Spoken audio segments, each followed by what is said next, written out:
I Take History with My Coffee podcast, episode 26, Master of the Country, part 1. He acted privately with the greatest discretion in order to safeguard himself, and whenever he sought to obtain an object, he contrived to let it appear that the matter had been set in motion by someone other than himself. Description of Cosimo de Medici, Memoirs of Vespasiano da Medici, 15th century.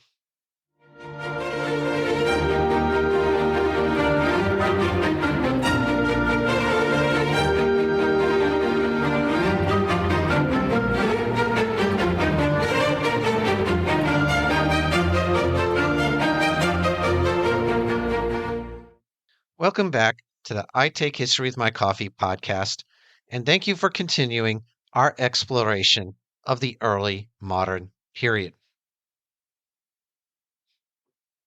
In the previous episode, I charted how Giovanni de Medici established himself as the head of one of the most influential banks in Europe.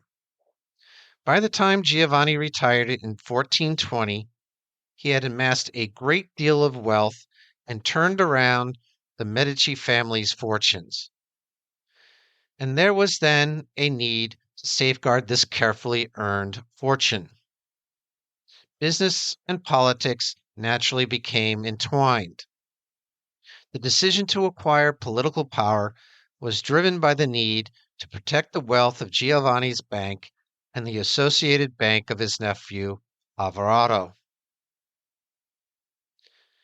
Giovanni's rise was set against the struggle against Gian Galeazzo Visconti, which I covered in episodes 21, 22, and 23. This conflict ended with the Duke of Milan's sudden death in 1402. But within a few years, Florence was again at war, this time of its choosing. During this war, Florentine forces captured Pisa in 1406. Then arose a new threat from the south, as the King of Naples harbored the same ambitions as the Duke of Milan. This threat ended in much the same manner, with the king's sudden death in 1414. By 1424, Florence was again at war with Milan under Filippo Maria Visconti. Peace would be concluded in 1428.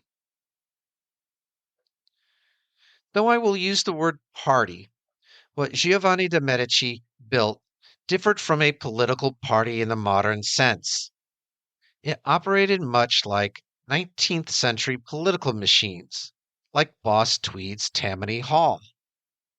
The Medici party grew and consolidated its power through alliances with other prominent families and by gaining the loyalty of less influential individuals who identified with their interests. The party used a combination of legal and illegal means to advance their political goals.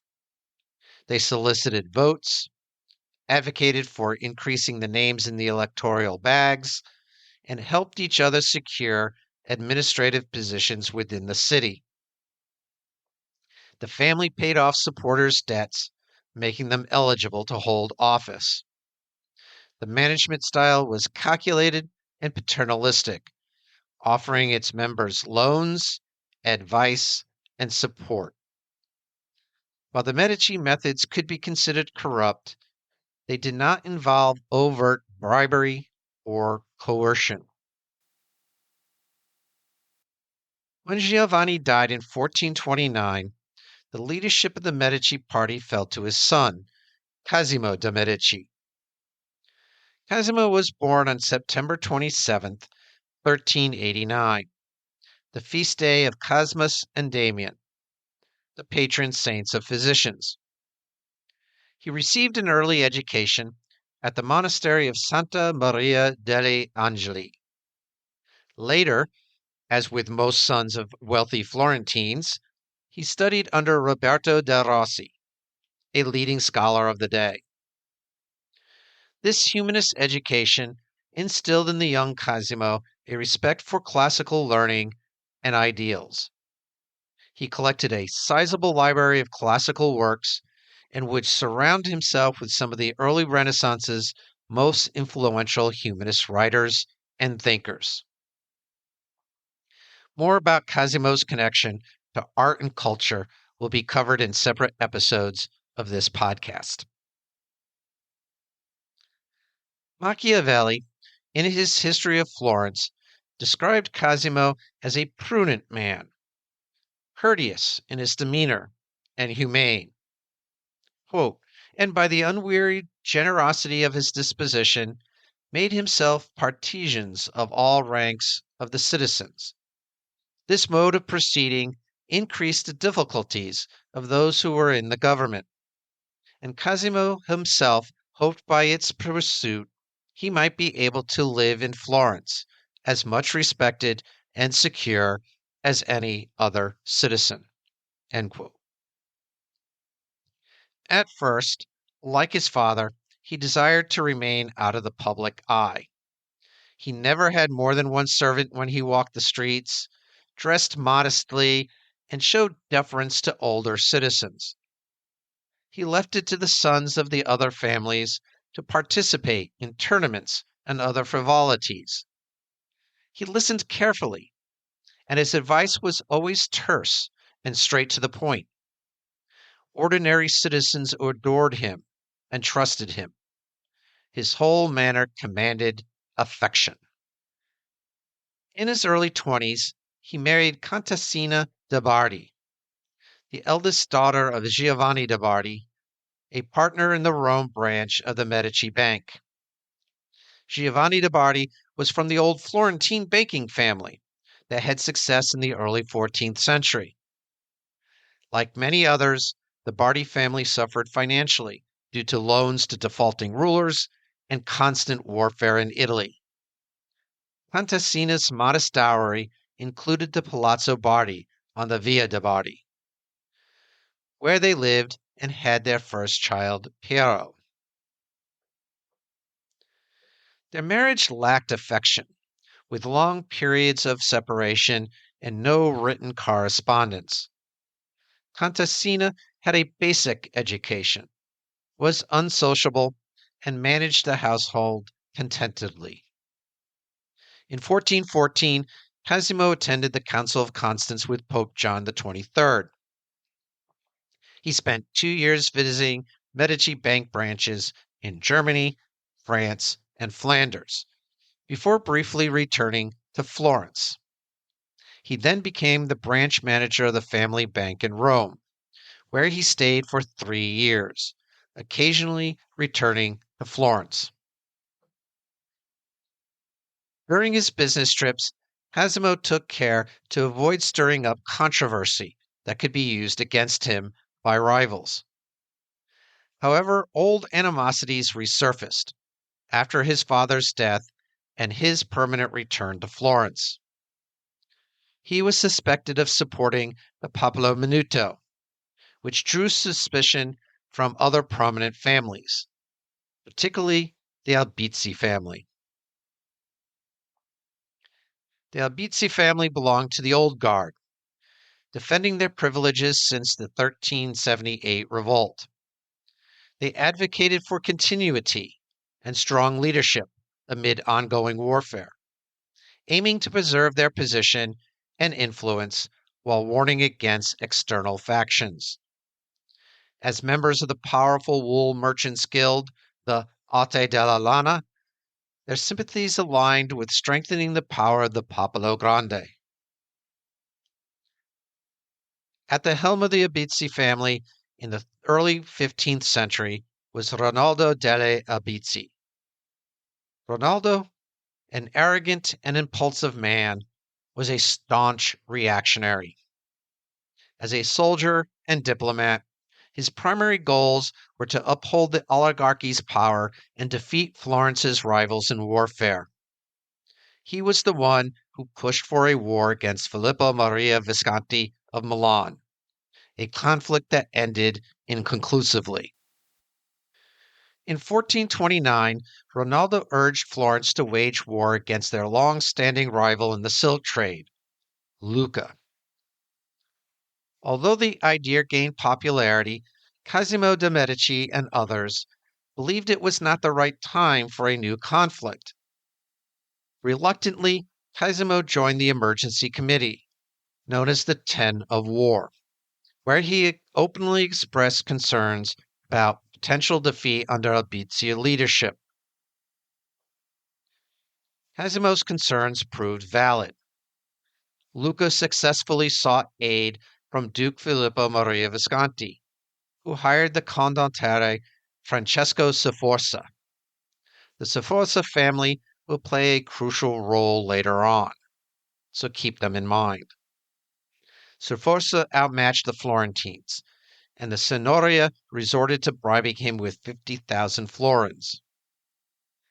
However, this only prompted the Duke of Milan to hire another talented commander, Niccolo Piccinino. The Ten of War then devised a plan to divert the Serchio River and overcome Lucca's defenses. Unfortunately, the plot failed when Lucca's garrison emerged at night to dismantle the dams and flood the Florentine camp. By autumn 1430, Cosimo had enough. He felt it unwise to remain associated with a failing and increasingly costly endeavor. Under the pretext of allowing others to handle the war, Cosimo left Florence for Verona. This allowed Cosimo's enemies to spread rumors. They accused him of using his wealth to overthrow the Florentine government and hiring an army of condottieri to invade the city. A delegation representing the various families approached Niccolo da Uzzano, an elderly and respected statesman, to garner his support against the Medici. Niccolo argued that removing the Medici would only empower the Albizzi, who could become tyrannical. He also highlighted the Medici's support from the Popolo Minuto and influential families like the Tornabuoni, Bardi, and Cavalcati. And as long as Niccolo da Uzzano was alive, Cosimo had little to fear from his enemies, and the Albizzi's plot against the Medici remained on hold. However, the situation changed in 1432 with Niccolo's death. Prompted by Rinaldo, stories began circulating about Cosimo. It was claimed that he dressed plainly to conceal his ill-gotten wealth, that his sympathy for the Popolo Minuto was a sham, and that his charitable donations were merely the guilty conscience of a usurer. In early 1433, the Medici palace doors were smeared with blood. In response, Cosimo retreated to his estate in the Mugello region. He discreetly transferred money from his Florence banks to branches in Rome and Naples, while depositing funds in secure monasteries to safeguard against confiscation. These precautions proved necessary, as Rinaldo seized the opportunity of Cosimo's absence to manipulate the elections for the new Signoria. By paying off the debts of Bernardo Guadagni, a known Albizzi supporter, Rinaldo ensured his election as the Gonfaloniere for September and October 1433. This allowed the Albizzi to secure a majority in the Signoria. Almost immediately, in the first week of September, Cosimo was summoned back to Florence by Guadagni. There were some important decisions to be made. Cosimo arrived in Florence on September 4th, 1433. That afternoon, he visited the Palazzo della Signoria to meet with the Gonfaloniere.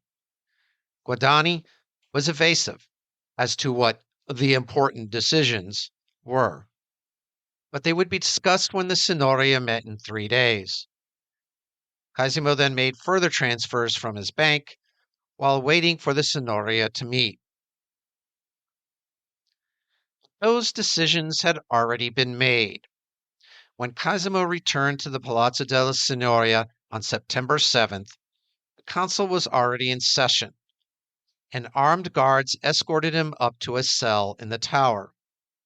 This cell was lovingly called the Alberghetto, the little hotel.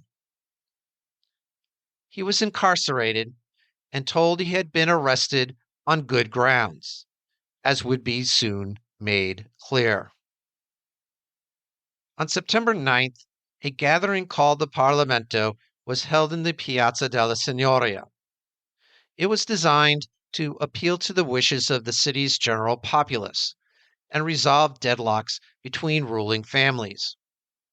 However, it often resulted in rapid shifts of power between rival parties. When people arrived at the piazza, armed supporters of the Albizzi family blocked the entrances, denying access to anyone suspected of supporting the Medici.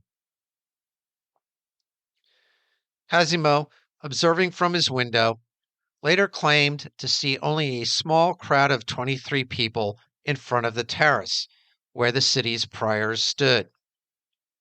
This handful of citizens was asked to approve the formation of a Balia, a committee of 200 responsible for government reforms, which they obediently did. Ronaldo appeared to have control of the Florentine government. However, he couldn't convince the newly formed Balia to recommend executing Cosimo. The Balia feared the potential violence due to the widespread support for the Medici among the lower classes. Influential foreign dignitaries benefiting from the Medici bank services and the Pope himself, Eugenius IV, who resided in Florence, exerted pressure. Meanwhile, Cosimo's brother Lorenzo was gathering troops to secure his release. On September 28th, it was decided to exile Cosimo. He was banished to Padua for 10 years, while his cousin Alvarado was sent to Naples for the same period, and Lorenzo to Venice for 5 years. The rest of the Medici family were declared to be nobility, grandi, and barred from holding public office in Florence. When summoned before the Signoria, Cosimo strongly denied the charges, but agreed to go to Padua. He requested that the Signoria ensure his safety from potential harm. To avoid violence, they arranged for an armed escort to secretly take him from Florence under the cover of night and accompanying him to the border. As Cosimo journeyed to Padua, he was received with respect and treated as an important figure. Ronaldo's attempts to bankrupt him had failed, and Cosimo remained wealthy. While Ronaldo had formed a loose alliance of wealthy residents of Florence, Cosimo and his father had built a unified party. Ronaldo's control over the city began to weaken, and he realized his position was precarious. According to Machiavelli, Ronaldo lamented that, quote, it would have been much better for them to have done nothing than to have left Cosimo alive and his friends in Florence. For great offenders ought either to remain untouched or be destroyed. End quote. After 2 months in Padua, Cosimo obtained permission to join his brother Lorenzo in Venice. He settled there comfortably, staying informed about the situation in Florence while avoiding any involvement in conspiracies to return. With each passing month, the Albizzi's popularity waned, and Cosimo gained support from Venice and Rome, who desired his restoration. Additionally, the Florentine government struggled to find suitable replacements for the Medici as bankers.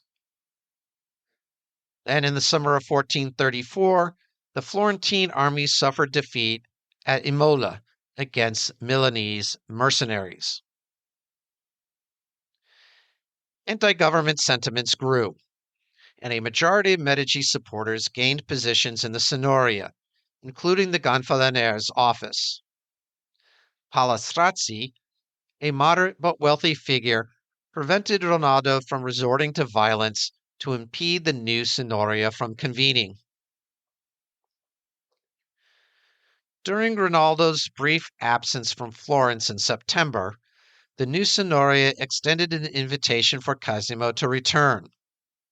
When Ronaldo returned and was summoned to the Palazzo della Signoria, he feared arrest and mobilized troops to seize the palace. However, the Signoria, with their forces, and Pope Eugenius IV acting as mediator, stood prepared. The situation grew dire for Ronaldo, with troops deserting and support from prominent families dwindling. Ultimately, he was persuaded by the Pope to surrender to the Signoria. In a reversal from the previous year, Ronaldo was imprisoned. A new Balia was formed, and the Medici's banishment was lifted. On the same day, September 28, 1434, Cosimo left Venice under the escort of 300 Venetian soldiers. He was greeted with cheers along the roads of Florence, where crowds eagerly awaited his arrival. The large crowds made the Signoria uneasy, so they requested that Cosimo enter the city at nightfall. Cosimo re-entered Florence through a small gate near the Bargello, accompanied by his brother Lorenzo, a servant and a mace-bearer. He spent the night in a prepared room at the Palazzo della Signoria. The following day, he expressed his gratitude to the Pope before returning to his residence at the Palazzo Bardi, amidst cheers from the crowds in the streets, as if he were returning from a great victory. In the next episode, we will pick up the narrative from the point of Cosimo's triumphant return to Florence. As always, maps and other supporting resources for all episodes are listed in the episode description. In the meantime, for more historical content, please visit the I Take History with My Coffee blog at itakehistory.com, and also consider liking the I Take History with My Coffee Facebook page. Let others know about how much you enjoyed this podcast by leaving a review on Apple Podcasts or on Spotify. Feedback and comments are welcome at itakehistory@gmail.com. You can also support this podcast by buying me a coffee at buymeacoffee.com/itakehistory. If you know anyone else who would enjoy this podcast, please let them know. And thanks for listening.